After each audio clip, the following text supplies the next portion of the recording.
नमस्कार, मैं हूं सौरभ शर्मा। फेज 2 का चुनाव उम्मीद से बढ़िया रहा है। अंग्रेजी में कहें तो टू गुड, यानी कोई दिक्कत वाली बात नजर नहीं आ रही और यह बात खुद प्रधानमंत्री ने अब से थोड़ी देर पहले कही। दूसरे चरण में 88 सीटों पर 60% से ज्यादा वोट पड़ा है।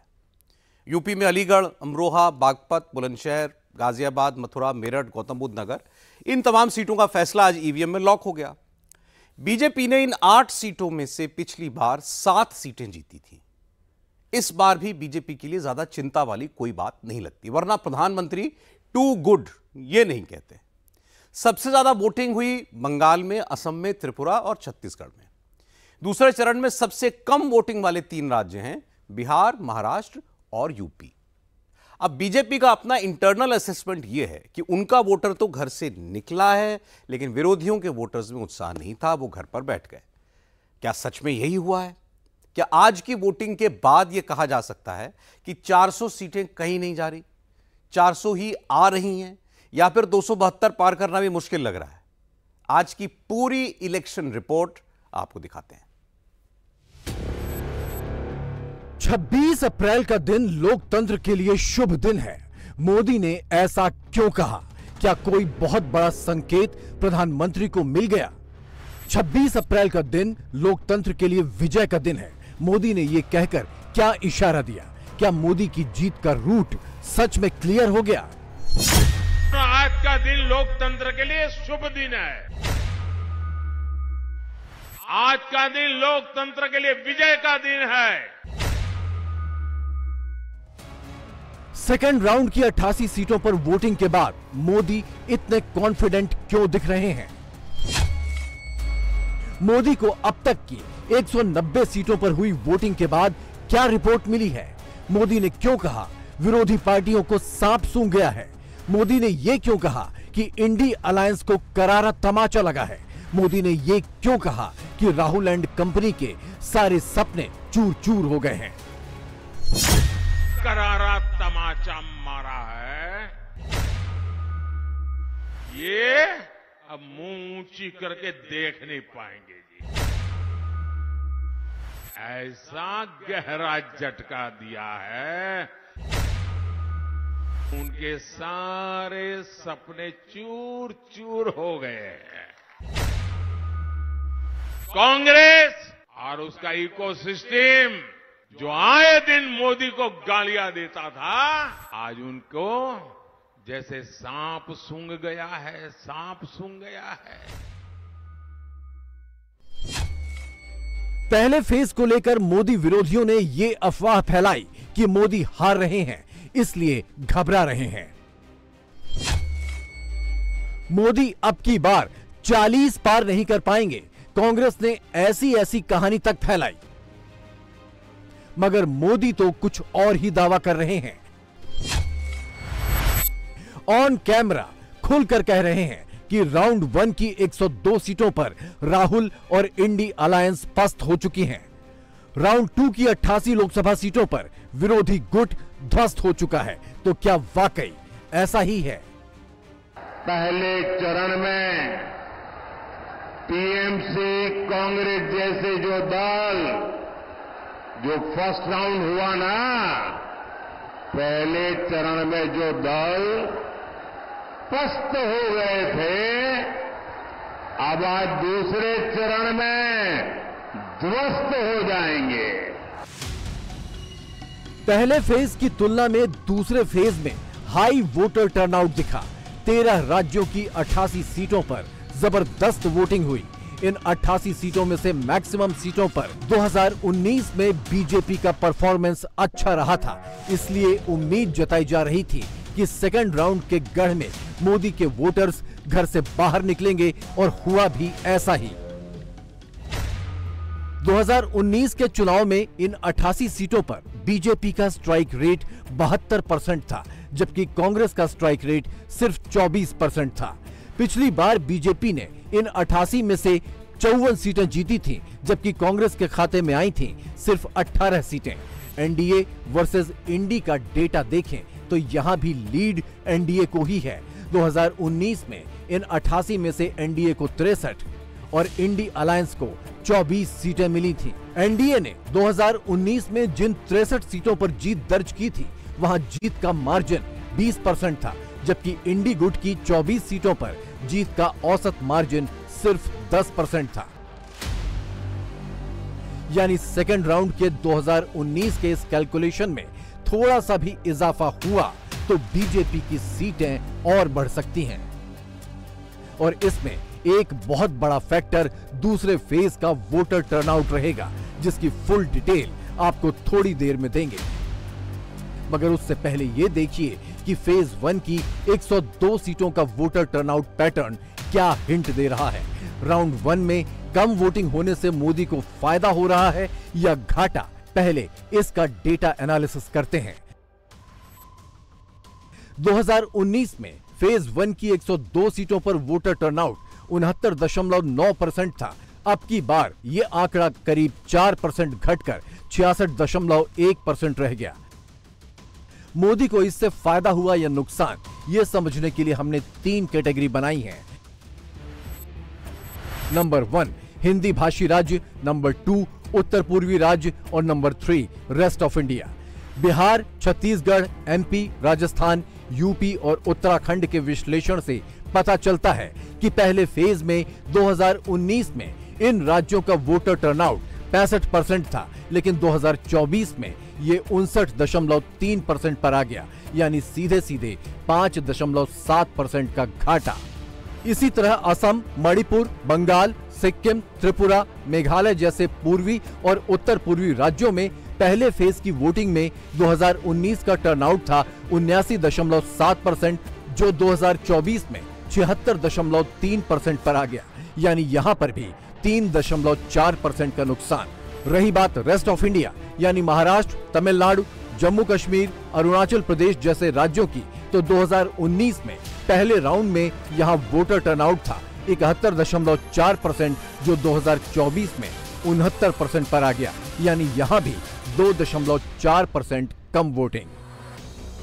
इस विश्लेषण से यह भी पता चल रहा है कि पहले फेज में एनडीए की सीटों पर 5% कम वोट पड़े, जबकि विपक्ष की सीटों पर 2.5% कम वोटिंग हुई। ऐसे में सवाल यह है कि वोट घटने से जीत और हार पर कितना असर पड़ेगा, ये जानने के लिए तो हमें 4 जून तक इंतजार करना पड़ेगा। लेकिन सेकेंड फेज के वोटर टर्नआउट से एक संकेत तो मिला है, और वो ये कि पहले राउंड में जो वोटर उदासीन था, घर पर बैठा हुआ था, वो दूसरे फेज में अपने घरों से बाहर निकला है। 2014 में सेकेंड राउंड की इन 88 सीटों पर वोटर टर्नआउट 67.3% था, जो 2019 में बढ़कर 70.1% हो गया। रही बात 2024 की, तो अब की बार दूसरे फेज में 60% से ज्यादा वोटिंग हुई है, यानी इस बार 2019 वाले वोटर टर्नआउट का ग्राफ टच नहीं हो पाया। बावजूद इसके क्या बूथ बूथ मोदी का ही मैजिक चला है? मोदी ने खुद क्या हिंट दिया है? ये सब तो आपके एक वोट के कारण हुआ है। ये आपके वोट की ताकत है, जिसने दुनिया में हिंदुस्तान का डंका बजा दिया है। आपने अपने वोट से पहली बार एनडीए की मजबूत सरकार बनाई, मोदी को आशीर्वाद दिया। आज जो दिख रहा है ना, वो आपके उस वोट का परिणाम है। फिर एक बार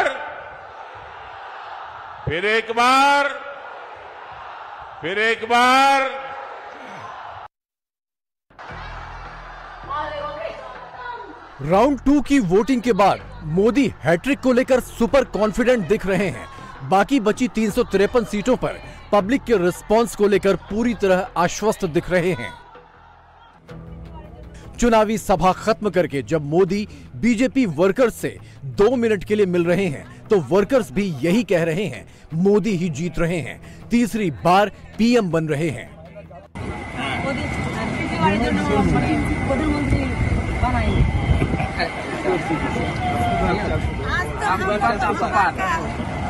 महिलाएं वोट करेगी।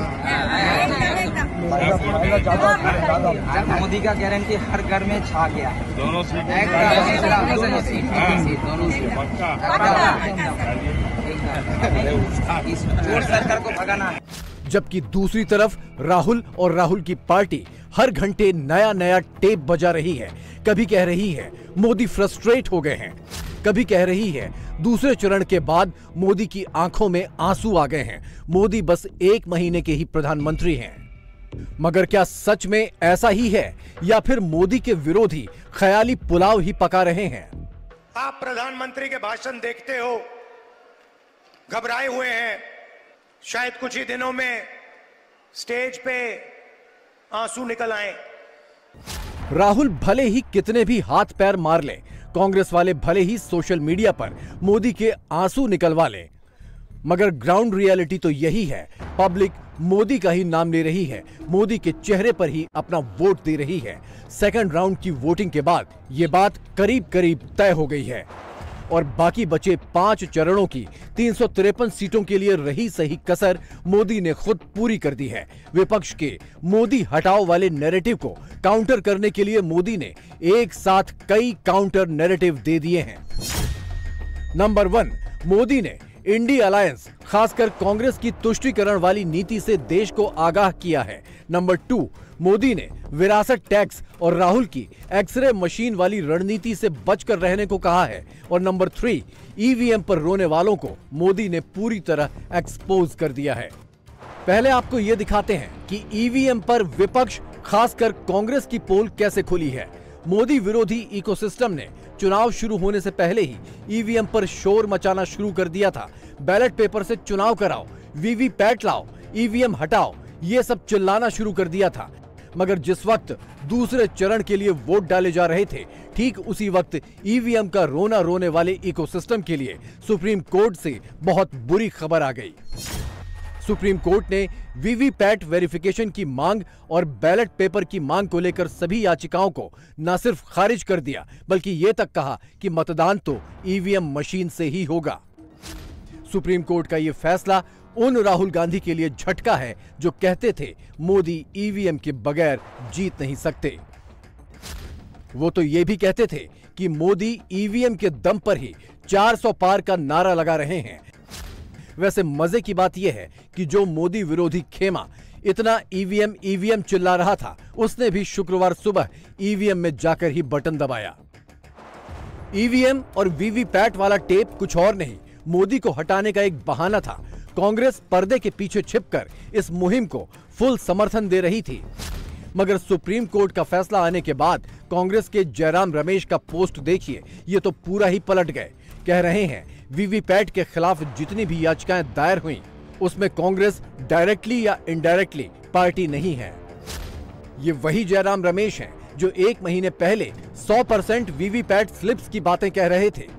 मगर अब ईवीएम पर संदेह की रत्ती भर गुंजाइश नहीं है और जो इतना शोर मचा रहे थे, मोदी ने उनकी भी क्लास लगा दी है। ये लोग अपने निजी स्वार्थ के लिए बदनीयत से ईवीएम को बदनाम करने पर लगे पड़े थे। इन्होंने लोकतंत्र के साथ लगातार विश्वासघात करने की कोशिश की है, लेकिन आज इन्हीं लोगों को देश की सर्वोच्च अदालत ने, सुप्रीम कोर्ट ने ऐसा करारा तमाचा मारा है, ऐसा करारा तमाचा मारा है, ये अब मुंह ऊंची करके देख नहीं पाएंगे जी। इंडी गठबंधन के हर नेता ने ईवीएम को लेकर जनता के मन में संदेह पैदा करने का पाप किया है। मतपेटियों को लूटने का इरादा रखने वालों को ऐसा गहरा झटका दिया है, ऐसा गहरा झटका दिया है कि उनके सारे सपने चूर चूर हो गए हैं। सुप्रीम कोर्ट ने साफ साफ कह दिया है कि बैलेट पेपर वाला पुराना दौर वापस लौट करके नहीं आएगा। वैसे फेज 1 और फेज 2 दोनों में एक चीज नोट करने वाली रही है, वो ये कि मुस्लिम समाज के वोटर्स बड़ी संख्या में अपने घरों से वोट डालने निकल रहे हैं। इसका एक मतलब तो ये है कि ध्रुवीकरण जबरदस्त तरीके से हुआ है, मगर हिंदू वोटर उस पैमाने पर घर से नहीं निकला। अपने कोर वोट बैंक को रिझाने के लिए कांग्रेस इन दिनों तरह तरह के हथकंडे अपना रही है।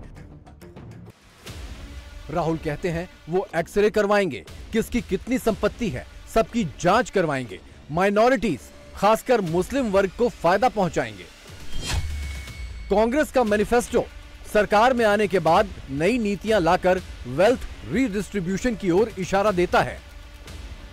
कर्नाटक में सिद्धरामैया सरकार मुस्लिम वर्ग के हर कास्ट और समुदाय को ओबीसी की लिस्ट में डाल देते हैं, वोटों के लिए तुष्टीकरण की नीति लागू कर देते हैं।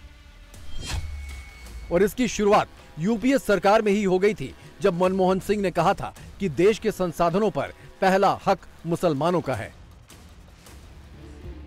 शुरुआत में तो कांग्रेस ने इस पर यह कहकर खूब शोर मचाया कि बीजेपी ने झूठ फैलाया, मगर अब बीजेपी मनमोहन सिंह का 2009 वाला ये वीडियो लेकर आई है, जिसमें वो साफ साफ वही कह रहे हैं जो उन्होंने साल 2006 में पहली बार कहा था।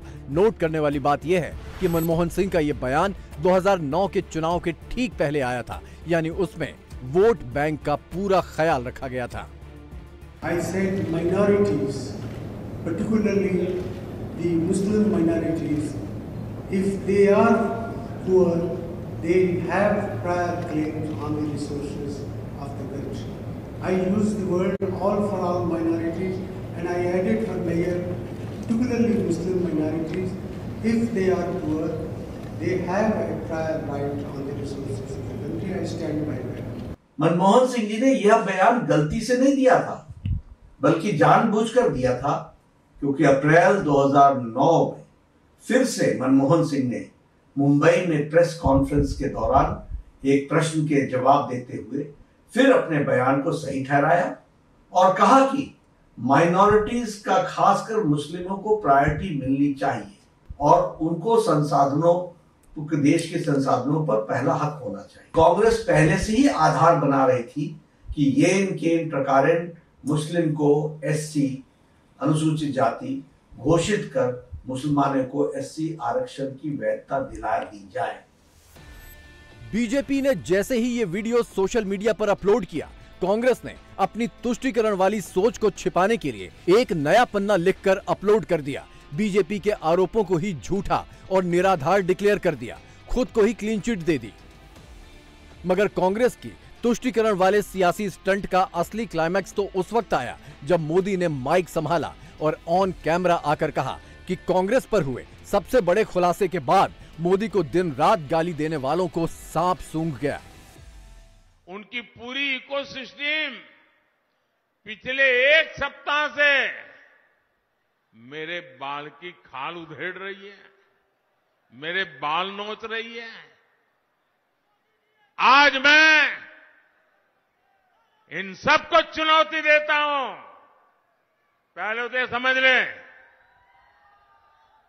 25 साल हो गए, आपने मुझे बहुत डराने की कोशिश की, अभी तक नहीं डरा पाए हो। अब कोशिश बंद कर दो। इन्होंने यहां तक झूठ फैलाया कि अभी डॉक्टर मनमोहन जी ने ऐसा कहा ही नहीं था कि देश के संसाधनों पर पहला हक मुसलमानों का है। लेकिन साथियों, आज डॉक्टर मनमोहन सिंह जी का एक और पुराना वीडियो सामने आया है, जिसमें फिर से वो वही कह रहे हैं कि देश के संसाधनों पर पहला हक मुसलमानों का है। और ये वीडियो सामने आने के बाद कांग्रेस और उसका इकोसिस्टम जो आए दिन मोदी को गालियां देता था, आज उनको जैसे सांप सूंघ गया है, सांप सूंघ गया है। जो मीडिया पहले के बयान को गलत ठहरा रही थी, उसने भी चुप्पी साध ली है। और मैं दिल्ली में उन मीडिया के लोगों को रात देर जाकर के देखा था। मैं आज उनकी व्यक्तिगत रूप से आलोचना करना नहीं चाहता हूं और नहीं ऐसे लोगों के लिए कुछ कहना चाहता हूं, लेकिन मैं देख रहा था बिना सबूत, बिना जानकारी, बिना फैक्ट चेक किए एकदम से मोदी पर हमला बोलने के लिए नए नए शब्दों का श्रृंगार कर रहे थे। आज वीडियो सामने आ गया है। मेरा तो मीडिया से आग्रह है कि वो इस वीडियो, मनमोहन सिंह जी के वीडियो को देश को दिखाने की हिम्मत करें, जरा देश की जनता को जागरूक करें। नहीं करेंगे, ये इनका इकोसिस्टम है, देखना आप शाम तक गोलमोल करके डिब्बे में बंद कर देंगे। देश को भी जानना चाहिए कि इंडी गठबंधन ने 10 वर्षों तक किस मानसिकता से सरकार चलाई है। बात शीशे की तरह साफ है। 2 राउंड की वोटिंग खत्म हो चुकी है, 5 राउंड बाकी हैं और इन 5 राउंड के लिए मोदी की लाइन लेंथ क्या रहेगी, बाकी बची 353 सीटों तक मोदी किस रास्ते पहुंचेंगे, इसका हिंट अभी से मिलने लगा है। मोदी अब बैकफुट पर नहीं, फ्रंट फुट पर आकर खेलेंगे और इंडी वालों को 4 जून से पहले ही रोक देंगे। ये आपका उत्साह, ये आपका प्रेम मेरे सर आंखों पर,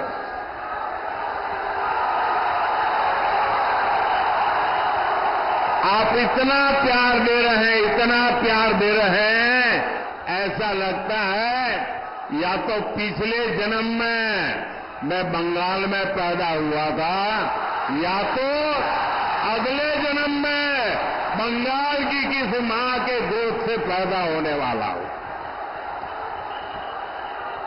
शायद इतना प्यार कभी नसीब नहीं होता भाइयों। जो धूप में तप रहे हैं उनको मैं कहता हूं, आपकी ये तपस्या